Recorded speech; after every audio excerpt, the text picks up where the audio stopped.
नमस्कार दोस्तों, Indian national movement के PYQ की सीरीज में मैं प्रशांत आप सबका स्वागत करता हूं। इस लेक्चर में हम डिस्कस करेंगे कैबिनेट मिशन प्लान 1946 से पिछले वर्षों में विभिन्न परीक्षाओं में पूछे गए कुल 30 प्रश्नों को। इससे पहले मैंने आपसे डिस्कस किया है मुस्लिम लीग की स्थापना और पाकिस्तान आंदोलन से पिछले वर्षों में पूछे गए कुल 25 प्रश्नों को। तो अभी तक अगर आपने उस लेक्चर को नहीं देखा है तो आप इस चैनल पे चले जाइए, वहां पर आपको इंडियन नेशनल मूवमेंट PYQ इस नाम से एक प्लेलिस्ट मिलेगी। उस प्लेलिस्ट में इस सीरीज के सभी लेक्चर्स एक क्रम से लगे हुए हैं, तो वहां जाकर के आप उन्हें देख सकते हैं। तो चलिए इसी के साथ इस लेक्चर की शुरुआत करते हैं। तो अब आपके स्क्रीन पे प्रश्न दिख रहा है, मेरे साथ इन प्रश्नों को पढ़ते हुए, सॉल्व करते हुए और अपना उत्तर कमेंट बॉक्स में लिखते हुए आप आगे बढ़ेंगे, ऐसी मैं आप सभी से उम्मीद करता हूं। तो चलिए पहले प्रश्न को पढ़ते हैं। कैबिनेट मिशन की अध्यक्षता किसके द्वारा की गई थी? लॉर्ड एटली, स्टेफर्ड क्रिप्स, क्लीमेंट एटली, सर पैथिक लॉरेंस। तो डी हमारा उत्तर है, सर पैथिक लॉरेंस।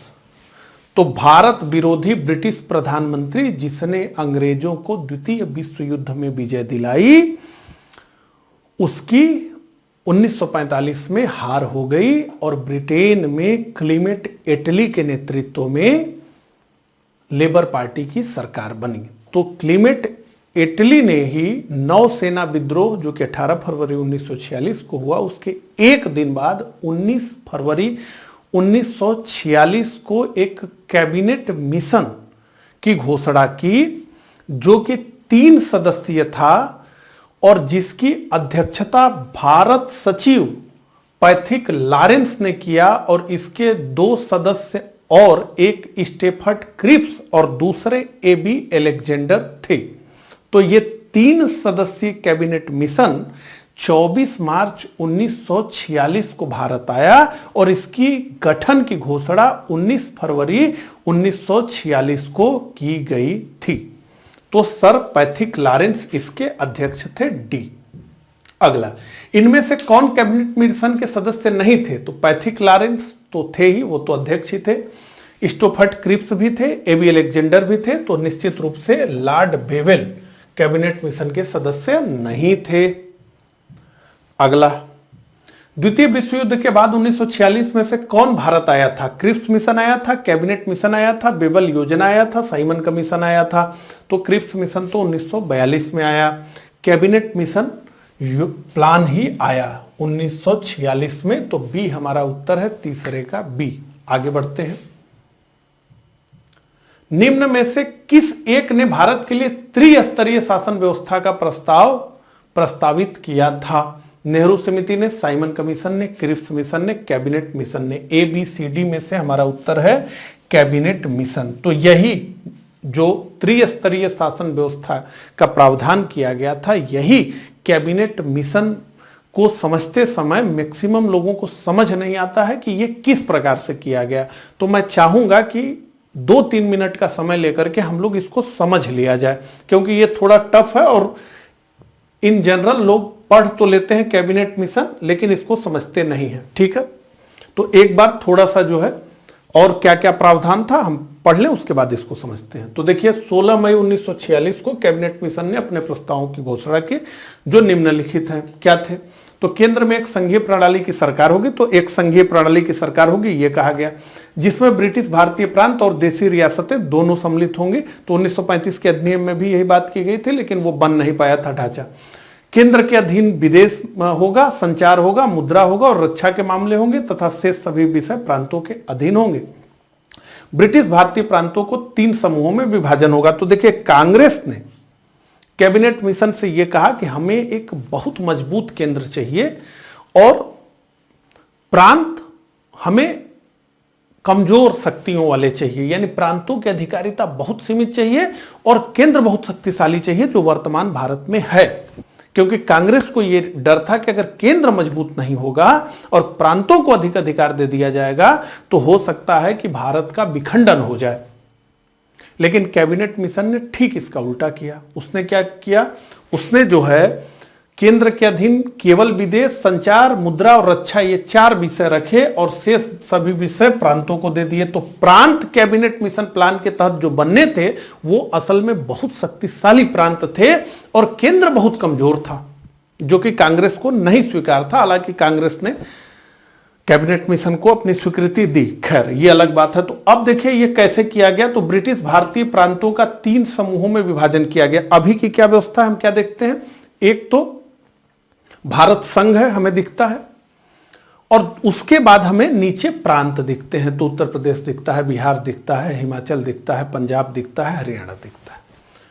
लेकिन कैबिनेट मिशन प्लान के तहत जो प्रस्तावित था भारतीय संघ, उसमें क्या होने वाला था, तो उसमें यह कहा गया कि सबसे ऊपर तो केंद्र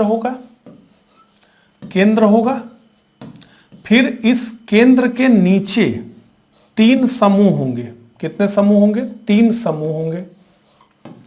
तो समूह ए होगा, समूह बी होगा, समूह सी होगा। अब इन समूहों के नीचे प्रांत होंगे, इन समूहों के नीचे प्रांत होंगे। तो त्रिस्तरीय शासन व्यवस्था। तो पहले प्रांत सबसे नीचे, फिर उसके बाद हम देखें तो समूह और फिर केंद्र होगा, और उसमें से केंद्र बहुत कमजोर है। अब ये समूहीकरण कैसे किया गया इसको भी समझ लीजिए। तो यहां देखिए, इसमें कहीं आपको हो सकता है समूह ए में ये दिखे जो हमने समूह सी में लिखा है, कहीं हो सकता है बी में दिखे। तो समूह ए बी सी से मतलब नहीं है, मतलब ये समझने में है कि समूह 3 बनाए गए। और वो 3 समूह कैसे बनाए गए, तो समूह ए, इसको हो सकता है किसी किताब में सी भी लिख दिया गया हो, बी भी लिख दिया गया, इससे मतलब नहीं है, ए समझिए या सी समझिए, लेकिन 3 समूह थे। तो उसमें से एक जो समूह था उसमें क्षेत्र था NWFP। देखते चलिए, मुस्लिम बहुल, नॉर्थ वेस्ट फ्रंटियर प्रोविंस मुसलमानों का बहुमत, सिंध मुसलमानों का बहुमत, और पंजाब मुस्लिम बाहुल। ये तीनों आज के डेट में कहां है, आधा पंजाब और पूरा सिंध और पूरा NWFP पाकिस्तान में। तो ये मुस्लिम बाहुल, ये समूह ए था। समूह बी बंगाल, आधा बंगाल आज कहां है, बांग्लादेश में, और आसाम, इसके भी कुछ भाग, ठीक है। ये भी क्या है, ये मुस्लिम बाहुल है। और समूह शेष में सी में क्या है, तो शेष सभी मध्य व दक्षिण प्रांत हिंदू बाहुल है। तो कहने का मतलब कि 3 समूह बनाया गया, 2 समूहों में, यानी एक समूह पूरब में बंगाल और असम का, और दूसरा समूह पश्चिम में जिसमें कि NWFP सिंध और पंजाब थे, इसमें मुस्लिम बहुसंख्यक थे। और एक समूह बना जिसमें कि शेष सभी, यानी NWFP सिंध पंजाब बंगाल असम को छोड़ के शेष सभी और दक्षिण प्रांत थे। तो कुल मिलाकर और जो है समूहों के लिए भी संविधान हो सकता था, प्रांत भी अपना संविधान बना सकते थे, और प्रांत आपस में संविधानों का, प्रांत आपस में समूहीकरण को जो है बदल भी सकते थे आगे जाकर के। और इसीलिए कैबिनेट मिशन प्लान ने तो मुस्लिम लीग के पाकिस्तान की मांग को सीधे सीधे ठुकरा दिया। आपको हर किताब में पढ़ने को मिलेगा कि मुस्लिम लीग की पाकिस्तान की मांग को कैबिनेट मिशन ने ठुकरा दिया, सच में ठुकरा दिया। कहा कि ये जो है नहीं हो पाएगा। लेकिन अप्रत्यक्ष तरीके से, परोक्ष रूप से ठुकराया, लेकिन अप्रत्यक्ष रूप से इनडायरेक्ट समूहों की जो व्यवस्था थी, जिसमें कि एक भारत के पश्चिमी छोर पर समूह जो बना और एक पूर्वी छोर पे जो समूह बना, ये दोनों के दोनों समूह मुस्लिम बहुल्य थे। और इन्हीं समूहों को आप देख सकते हैं कि यही तो आज के पाकिस्तान है। NWFP सिंध पंजाब का आधा, और जो है बंगाल और असम, असम के कुछ भाग और बंगाल का पूरा आधा।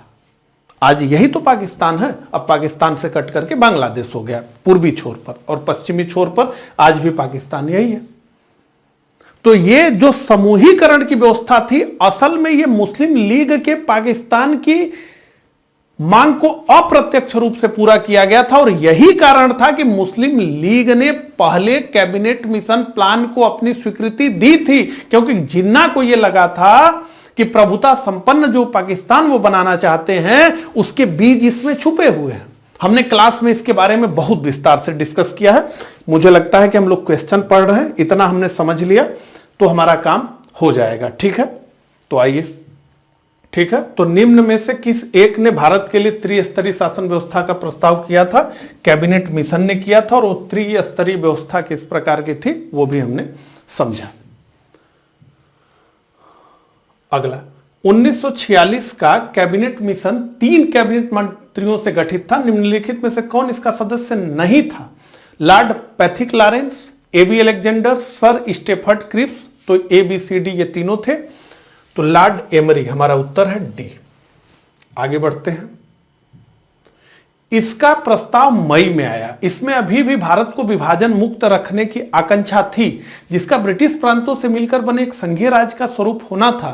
उपरोक्त उद्धरण का संबंध है Simon Commission, Gandhi New Zealand pact, Cripps Mission, Cabinet Mission. तो निश्चित रूप से कैबिनेट मिशन। कैबिनेट मिशन ने पाकिस्तान के गठन की मांग को खारिज कर दिया, लेकिन प्रत्यक्ष रूप से। अप्रत्यक्ष रूप से समूहों में ही पाकिस्तान का भविष्य था। कैबिनेट मिशन योजना के विषय में निम्नलिखित में से कौन सा सही नहीं है?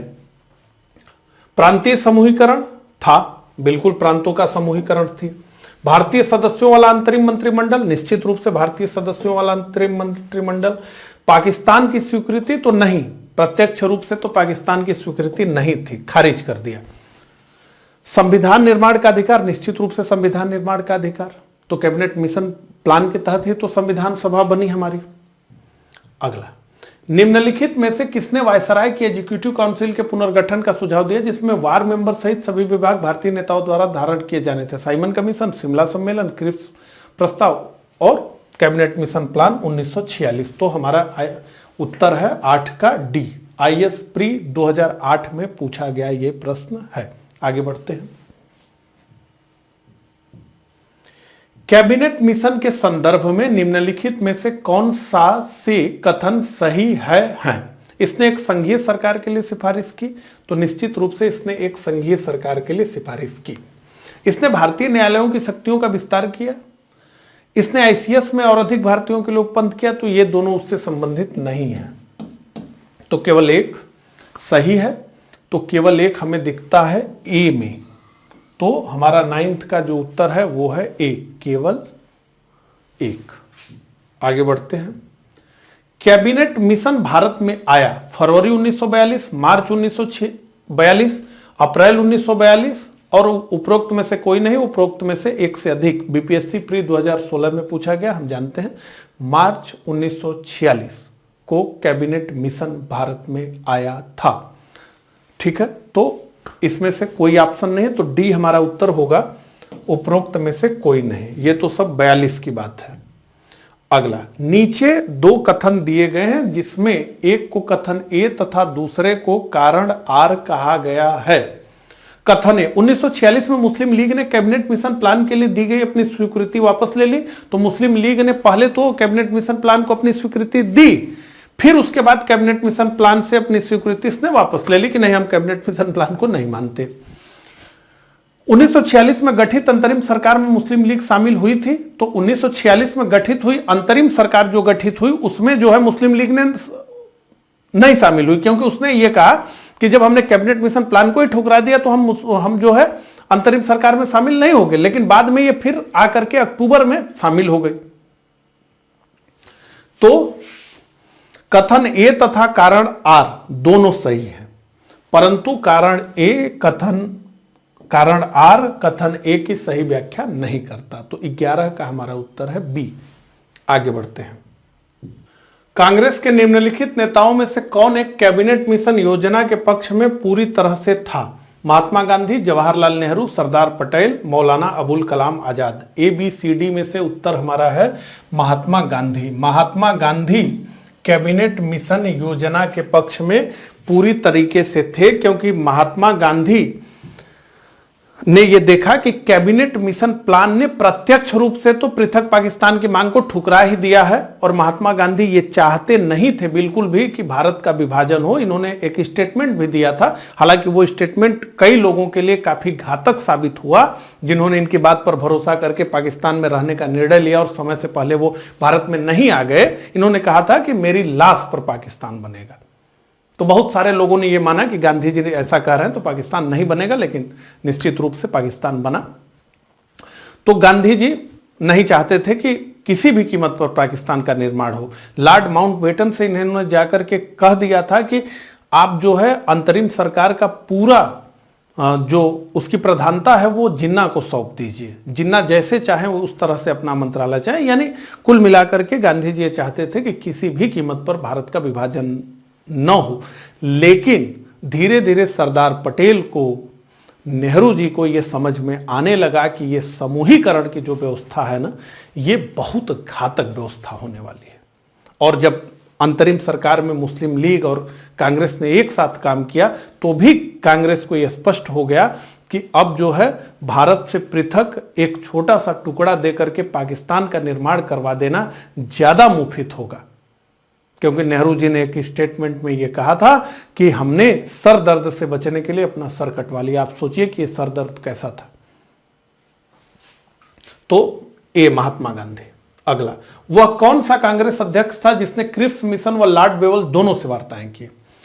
अबुल कलाम आजाद, जवाहरलाल नेहरू, जेबी कृपलानी, सी राजगोपालाचारी। तो निश्चित रूप से अबुल कलाम आजाद इसका उत्तर है। 1940 से 1946 तक यही कांग्रेस के अध्यक्ष थे, तो यही बात की। अगला, कैबिनेट मिशन के भारत आगमन के समय भारतीय राष्ट्रीय कांग्रेस का अध्यक्ष कौन था? तो निश्चित रूप से इसका भी उत्तर है मौलाना अबुल कलाम आजाद। तो 14 का जो हमारा उत्तर है वो है सी। आगे बढ़ते हैं। संविधान सभा जिसने भारतीय संविधान का निर्माण किया का गठन किया गया था? तो संविधान सभा का गठन कैसे किया गया? इंडियन इंडिपेंडेंस एक्ट के अंतर्गत, गवर्नमेंट ऑफ इंडिया एक्ट 1935 के अंतर्गत, महारानी की घोषणा के अंतर्गत, तो कैबिनेट मिशन प्लान के तहत। तो भारतीय संविधान सभा का गठन किया गया कैबिनेट मिशन प्लान के तहत। अगला, कैबिनेट मिशन योजना के अंतर्गत संविधान निर्मात्री परिषद में प्रत्येक प्रांत को आवंटित सदस्य संख्या निर्धारित करने के लिए एक प्रतिनिधि कितनी जनसंख्या के अनुपात में था? 8 लाख, 10 लाख, 11 लाख, 12 लाख। तो देखिए, संविधान सभा के चुनाव के लिए कांग्रेस तो ये चाह रही थी कि संविधान सभा सार्वभौम वयस्क मताधिकार पर बने, लेकिन ब्रिटिश सरकार ने यह कहा कि उसके लिए इतना टाइम नहीं है कि सार्वभौम वयस्क मताधिकार पर संविधान सभा चुने जाए। तो हम ये करते हैं कि जो है अप्रत्यक्ष रूप से इसका चुनाव करते हैं, यानी प्रांतीय विधान परिषदों के सदस्य इसका चुनाव करेंगे और सीटों का जो डिस्ट्रीब्यूशन हम करेंगे वो 10 लाख की आबादी पर एक का हम करेंगे। तो उसी आधार पर जो है ये हुआ संविधान सभा 10 लाख व्यक्ति पर एक प्रतिनिधि। ठीक है। बी, अगला, संविधान सभा का पहला सत्र हुआ था कब?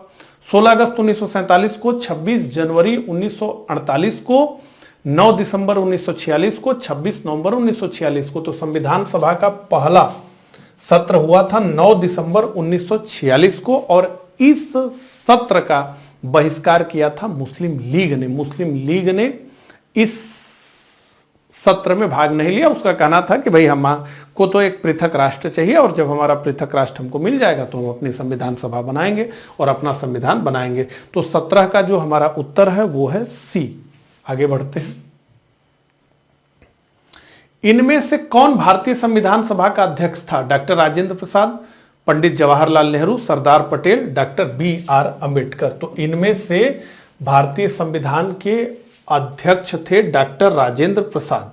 अगला, भारतीय उपनिवेश के लिए प्रभुता संपन्न संविधान सभा के प्रथम अध्यक्ष थे। तो देखिए, प्रश्न वही है, थोड़ा सा ट्विस्ट किया गया है इस प्रश्न में। तो आइए देखें। तो सी राजगोपालाचारी, मौलाना अबुल कलाम आजाद। तो निश्चित रूप से सी इसका उत्तर है राजेंद्र प्रसाद। तो 9 दिसंबर 1946 को जो संविधान सभा की पहली बैठक हुई उसकी अध्यक्षता सच्चिदानंद सिन्हा ने की, लेकिन 11 दिसंबर 1946 को संविधान के अस्थायी अध्यक्ष राजेंद्र प्रसाद बना दिए गए। ठीक है, तो सी हमारा उत्तर है राजेंद्र प्रसाद। अगला, निम्नलिखित कथनों में से कौन सा एक सही है? IS प्री 2004 में पूछा गया प्रश्न है और पूछा यह जा रहा है कि कौन सा एक सही है, यानी इसमें से 3 गलत हैं। वर्ष 1946 में प्रांतीय सभाओं द्वारा भारत की संविधान सभा चुनी गई, निश्चित रूप से चुनी गई। जवाहरलाल नेहरू, MA जिन्ना और सरदार वल्लभ भाई पटेल भारत की संविधान सभा के सदस्य थे, तो जवाहरलाल नेहरू और सरदार पटेल तो थे, लेकिन जिन्ना नहीं थे, न जिन्ना थे न महात्मा गांधी थे। भारत की संविधान सभा का प्रथम अधिवेशन जनवरी 1947 में हुआ तो नहीं, 9 दिसंबर 1946 में हुआ। भारत का संविधान 26 जनवरी 1950 को अंगीकृत किया गया तो बिल्कुल नहीं किया गया, 26 नवंबर 1949 को ही किया गया। तो एक ही है, ए सही है, तो 20 का जो हमारा उत्तर है वो है ए। आगे बढ़ते हैं। सच्चिदानंद सिन्हा किसके साथ जुड़े थे? भारत छोड़ो आंदोलन, दांडी मार्च, सविनय अवज्ञा आंदोलन, इनमें से किसी के साथ नहीं। तो सच्चिदानंद सिन्हा भारत छोड़ो आंदोलन से जुड़े थे और भारतीय संविधान की पहली बैठक की अध्यक्षता इन्होंने किया था। तो भारतीय संविधान सभा के ये अस्थायी अध्यक्ष थे। आगे बढ़ते हैं। निम्न में से किसने ब्रिटिश युग की केंद्रीय लेजिस्लेटिव असेंबली तथा स्वतंत्र भारत की संसद में अध्यक्ष का पद संभाला? सर अब्दुल रहीम, जीबी मालवंकर, अनंत सैनम आयंकर, विट्ठल भाई पटेल। तो जीबी मालवंकर इसका उत्तर है हमारा। तो जो सेंट्रल लेजिस्लेटिव असेंबली थी आजादी से पहले, यानी 1946 से 1947 के बीच, उसकी अध्यक्षता जीबी मालवंकर ने किया। और जब 1952 में लोकसभा का गठन हो गया तो 1952 से लेकर के 1956 तक ये लोकसभा के अध्यक्ष रहे। तो लोकसभा के पहले अध्यक्ष हैं भारत के। अगला, सितंबर 1946 में गठित अंतरिम कैबिनेट की अध्यक्षता किसने की? तो अंतरिम कैबिनेट जो गठित हुआ उसकी अध्यक्षता किसने की? तो राजेंद्र प्रसाद, जवाहरलाल नेहरू, सरदार वल्लभ भाई पटेल, सी राजगोपालाचारी।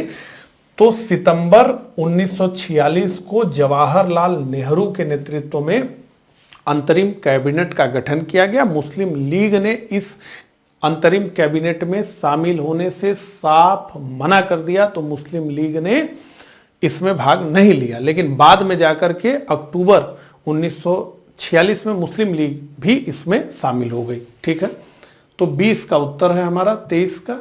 तो यहां पर एक बार देख लिया जाए, अंतरिम सरकार जो अक्टूबर 1946 में थी, सितंबर 1946 की सरकार और अक्टूबर 1946 की सरकार में अंतर यह है कि सितंबर में जो सरकार गठित हुई उसमें मुस्लिम लीग शामिल नहीं थी, लेकिन अक्टूबर में जो सरकार गठित हुई उसमें मुस्लिम लीग शामिल थे।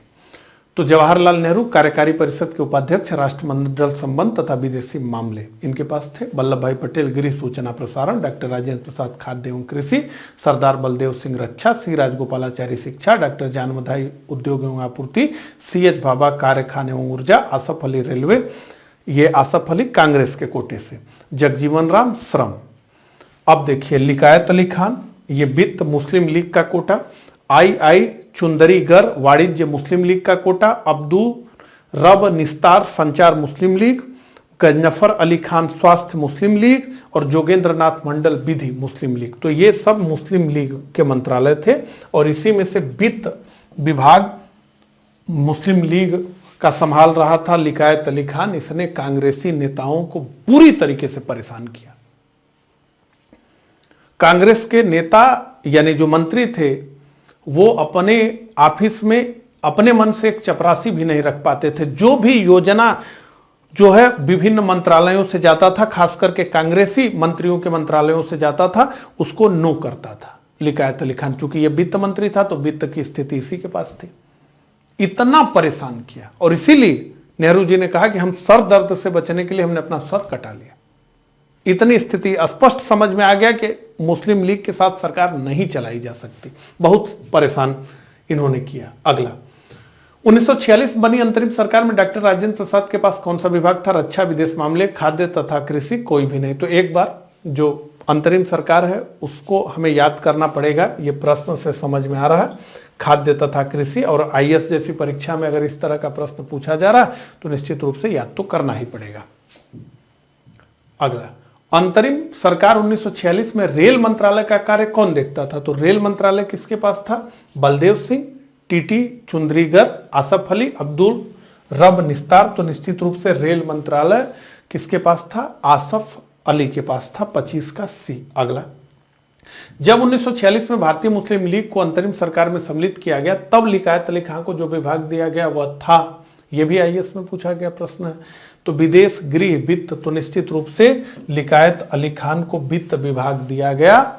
हालांकि इनकी मांग तो गृह की थी, लेकिन सरदार वल्लभ भाई पटेल, इनकी मांग यानी मुस्लिम लीग की मांग गृह की थी, लेकिन सरदार वल्लभ भाई पटेल ने कहा कि नहीं, ये तो बड़ी दिक्कत वाली बात हो जाएगी। क्यों दिक्कत वाली बात हो जाएगी? क्योंकि बंगाल में सुहरावर्दी की सरकार थी, सुहरावर्दी मुख्यमंत्री था, मुस्लिम लीग की सरकार थी, और सुहरावर्दी ने एक्टर लोनी की सभा में मुख्यमंत्री रहते हुए मुसलमानों को ये अपने भाषण में कहा कि मैंने पुलिस और सेना को नियंत्रित रखा, और उसके बाद जो है हजारों हिंदुओं को काट दिया गया। मतलब जिस सुहरावर्दी की जिम्मेदारी बंगाल में, कलकत्ता में शांति व्यवस्था बनाने की थी, उसी सुहरावर्दी ने दंगा भड़का दिया और हजारों हिंदुओं को मरवा दिया। तो सरदार पटेल ने कहा कि नहीं, मुस्लिम लीग को हम गृह मंत्रालय नहीं दे सकते हैं, ये तो बड़ा खतरनाक हाथों में चला जाएगा गृह विभाग। फिर ये हुआ कि वित्त देना चाहिए, लेकिन वित्त विभाग में भी इसने एकदम जो है नाको चने चबवा दिया कांग्रेसी मंत्रियों को। अगला, निम्नलिखित में से कौन अंतरिम सरकार का सदस्य नहीं था? Jawaharlal Nehru, Baldev Singh, Ali Zaheer, B R Ambedkar. तो सी, बी आर अंबेडकर। डी हमारा उत्तर है। जोगेंद्र नाथ मंडल विधि सदस्य थे, जो कि पृथक पाकिस्तान के समर्थक थे, और जब पाकिस्तान बन गया तो वहां के भी वो पहले विधि मंत्री बने, लेकिन उसके बाद उनका जो दलित और मुस्लिम गठजोड़ का सपना था, उसकी हकीकत उन्हें बहुत जल्द ही पता चल गई, और वो जो है भाग करके भारत में आ गए और यहाँ गुमनामी की मौत मरे भारत में, और पूरा जो है आंदोलन किया पाकिस्तान के गठन के लिए। अगला, निम्नलिखित में से कौन सितंबर 2, 1946 को गठित अंतरिम सरकार में मंत्री नहीं थे? जवाहरलाल नेहरू, लिकायत अली खान, अब्दुल कलाम आजाद, डॉक्टर राजेंद्र प्रसाद। तो ए, बी, सी, डी में से तो लिकायत अली खान भी नहीं थे जो सितंबर में सरकार बनी, और अब्दुल कलाम आजाद भी नहीं थे जो कि सरकार बनी सितंबर में। तो लिकायत अली खान तो बाद में आए, मुस्लिम लीग के कोटे से ये वित्त मंत्री बने। तो बी, सी इसका दोनों का उत्तर है। तो 28 का जो हमारा उत्तर है वो है बी और सी दोनों। अगला, 1946 के चुनाव के पश्चात मुस्लिम लीग ने किस प्रांत में अपनी सरकार बनाई? तो बंगाल में बनाई, और सुहरावर्दी मुख्यमंत्री बना।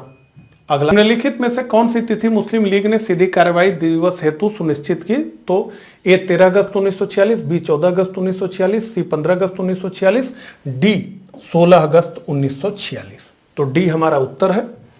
तो इस प्रकार से कुल 30 प्रश्नों को हमने देखा। मुझे कमेंट करके जरूर बताइएगा कि मेरा यह प्रयास आपको कैसा लगा। मिलता हूं इसी तरह के अगले लेक्चर में, तब तक के लिए आप सभी को नमस्कार, धन्यवाद।